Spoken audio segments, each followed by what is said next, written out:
एक समय की बात है, किसी गांव में एक साधु रहता था। वह भगवान का बहुत बड़ा भक्त था और निरंतर एक पेड़ के नीचे बैठकर तपस्या किया करता था। उसका भगवान पर अटूट विश्वास था और गांव वाले भी उसकी इज्जत करते थे। एक बार गांव में बहुत भीषण बाढ़ आ गई। चारों तरफ पानी ही पानी दिखाई देने लगा। सभी लोग अपनी जान बचाने के लिए ऊंचे स्थानों की तरफ बढ़ने लगे।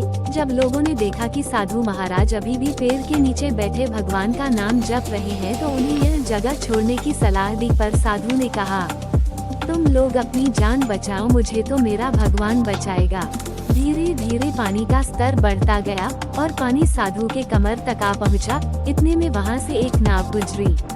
मल्लाह ने कहा, हे साधु महाराज, आप इस नाव पर सवार हो जाएं, मैं आपको सुरक्षित स्थान तक पहुंचा दूंगा।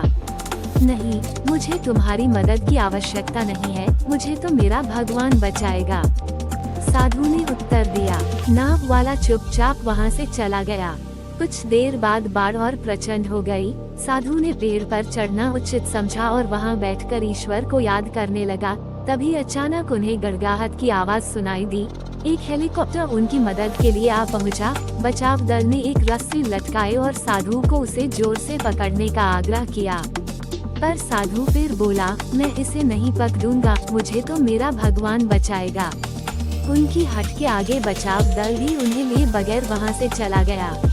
कुछ ही देर में पेड़ बाढ़ की धारा में बह गया और साधु की मृत्यु हो गई। मरने के बाद साधु महाराज स्वर्ग पहुँचे और भगवान से बोले, हे प्रभु, मैंने तुम्हारी पूरी लगन के साथ आराधना की, तपस्या की, पर जब मैं पानी में डूबकर मर रहा था तब तुम मुझे बचाने नहीं आए, ऐसा क्यों प्रभु?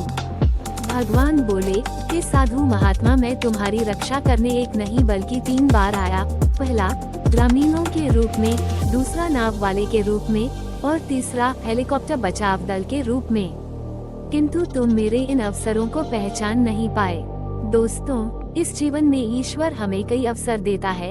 इन अवसरों की प्रकृति कुछ ऐसी होती है कि वे किसी की प्रतीक्षा नहीं करते हैं। वे एक दौड़ते हुआ घोड़े के समान होते हैं जो हमारे सामने से तेजी से गुजरते हैं। यदि हम उन्हें पहचान कर उनका लाभ उठा लेते हैं तो वे हमें हमारी मंजिल तक पहुंचा देते हैं, अन्यथा हमें बाद में पछताना ही पड़ता है, जैसे इस साधु महात्मा को अपनी अक्लमंदी पर पछताना पड़ा था। तो दोस्तों, यह थी आज की कहानी। अच्छी लगी तो एक लाइक करना तो बनता है ना, तो आप वीडियो को लाइक करके चैनल को सब्सक्राइब कर लीजिए और घंटी को दबाकर ऑल पर सेट कर लीजिए ताकि आने वाली शॉर्ट वीडियो आपको तुरंत मिले। और मैं मिलती हूँ जी आपसे अगली वीडियो में, तब तक के लिए जय श्री राम।